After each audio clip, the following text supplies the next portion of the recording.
রাষ্ট্রপ্রধানের বিরুদ্ধে বের হওয়ার বিধান কি? সরাসরি তার বিরুদ্ধে আপনি বের হলেন, ইসলাম এটা কোনোভাবেই অনুমোদন করে না। এক দলকে বলে বাগী, কি বলে বাগী, যারা নিজের অধিকার আদায়ের জন্য রাষ্ট্রপ্রধানকে নেমে যেতে বলে। এই জন্য ওসমান রাদিয়াল্লাহু বিরুদ্ধে যারা দাঁড়িয়েছে ওদের কি বলে? বাগী। কেন? তারা নিজস্ব অধিকার আদায়ের জন্য মুসলিম বিশ্বের সবাইকে দলাদলি দিয়েছে, ওসমান রাদিয়াল্লাহু হত্যা করে দিয়েছে। আপনি একটা গোষ্ঠীর অধিকারের জন্য রাস্তা আটকাই দিলেন যে আমাদের এই মাদ্রাসা বাস্তবায়ন না করলে, সরকারি না করলে আমরা এখান থেকে কাউকে যেতে দিব না। এইটার জন্য আপনি এটা করতে পারেন না, এটা ইসলাম বলে না। আপনাদের কিছুদিন আগে বিশাল বিশাল কাজ করে ফেলছেন মাশাআল্লাহ, তাই না? আসলে কি এটা শরীর নীতির ভিতরে পড়ে? কিন্তু যেহেতু ওই দিন হবে যেদিন সরকার পড়ে গেছে, সেনাবাহিনী যেদিন সরকারকে ছেড়ে দিয়েছে সেদিন সরকার পড়ে গেছে, কারণ একটা বাহিনীর উপর সরকার টিকে থাকে।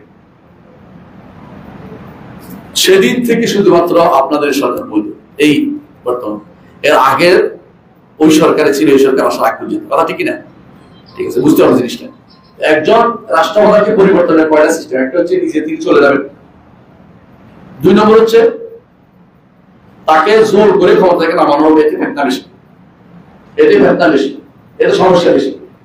যদি ফেতনা চেয়ে লাভ বেশি হয়, যতটুকু ক্ষতি হয়েছে তার থেকে লাভ বেশি হয়, এরকম শিওর থাকে, তাহলে শুধুমাত্র তাকে সরানো যাবে। কথা বলছেন কি? যদি সে তিনি অযোগ্য হয়ে থাকে, বুঝতে হবে। আর তিন নম্বর হচ্ছে যে তার সাথে অসহযোগ করে যদি আপনি বেরোতে পারেন, তাকে কাজ নামাইতে পারেন, তাহলে সেটা করতে পারবেন। কথা বুঝছেন? রাষ্ট্রপ্রধানের বিরুদ্ধে বের হওয়ার বিধান কি?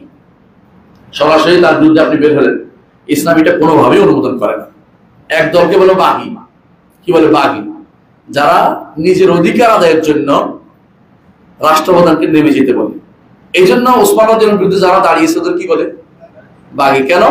তারা নিজস্ব অধিকার আদায়ের জন্য মুসলিম বিশ্বের সবাইকে দলাদলি দিয়েছে, ওসমান রাদিয়াল্লাহু হত্যা করে দিয়েছে।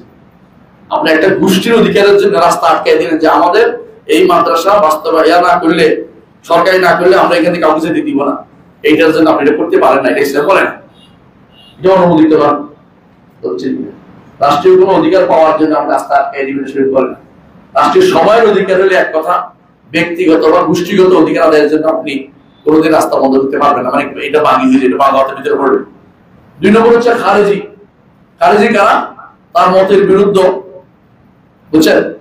ভিন্ন দল সে ভিন্ন একটা তাবিল নিয়ে আসছে কি জন্য, যে ওরা মেরে ফেলতে হবে, কাফের হয়ে গেছে, ইত্যাদি ইত্যাদি। এটা ইসলাম অনুমোদন করে না, খারেজি মানে ফেলা ইসলাম জায়েজ নেই। তিন নম্বর হচ্ছে যে সত্যি সত্যি তাদের বিরুদ্ধে যুদ্ধ নেমে গেছে, রাষ্ট্রপ্রধান তার বিরুদ্ধে যুদ্ধ করবে, এই নিয়ম। এরকম হয়েছে কোথায়? হাজ্জাজ ইবনে ইউসুফ যুদ্ধ করছে না?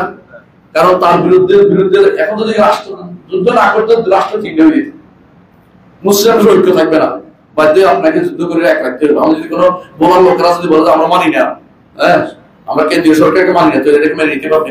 যুদ্ধ করে হলে আপনাকে এটাকে ঠান্ডা রাখতে হবে, না মানতে হবে, তোমাকে মানতে হবে। তুমি স্বাধীনতা পাও, স্বাধীনতা ইসলামে নাই। আমি কি করছি এটা তোমাকে জানতে হবে। বলে আমাদের অধিকার দেয় না, অধিকার না দিলে তোমার রাসূলুল্লাহ সাল্লাল্লাহু আলাইহি ওয়াসাল্লাম এরকম অবস্থা কি বলেছে? এই আনসাররা কি বলেছে মনে আছে? আনসাররা আমি মরে যাওয়ার পরে তোমাদেরকে অধিকার অনেকে দিবে না, তোমরা ধৈর্য ধারণ করো এবং তোমরা আমার সাথে সাক্ষাৎ হবে হাউন্ডে। এতটুকু ধৈর্য ধারণ করতে হয়েছে, মানে এত তোমরা এগুলি কিছুই মনে করো না। তারপর রাষ্ট্রীয় ঐক্য বজায় রাখতে হবে, রাষ্ট্রীয় ঐক্য বজায় রাখতে হবে। কথা বুঝতে পারছি কথাটা? এটা শরীর বলে না। আচ্ছা, আর যদি কোনো হক নিয়ে কোনো আলেমরা কথা বলে, তাদেরকে যুদ্ধ করা, তাদের বিরুদ্ধে কথা বলা, তাদেরকে আক্রমণ করা ইসলাম অনুমোদন করা রাষ্ট্রপ্রধানের জন্য। কথা বলছেন? আপনি দেখতে পাচ্ছেন যে এখানে আল্লাহর বিরোধী মানুষ চলতেছে, এর বিরুদ্ধে কথা বলছেন যে এদেরকে আটকা, আর মুহূর্তে আপনি মেরে ফেললেন, শহীদ বলবেন, এখানে করবেন। তাহলে আমি সংক্ষেপে বাড়াবো না, শুধু এটাই বলবো যে এই বিষয়ে অনেক দেরাসা আরবিতে অনেক বই হয়েছে, কিন্তু আমরা এগুলি না পড়ার কারণে আমরা শাসকও বুঝি না, শাসিত হকও বুঝি না, শাসকের হকও বুঝি না, শাসকের হকও বুঝি না।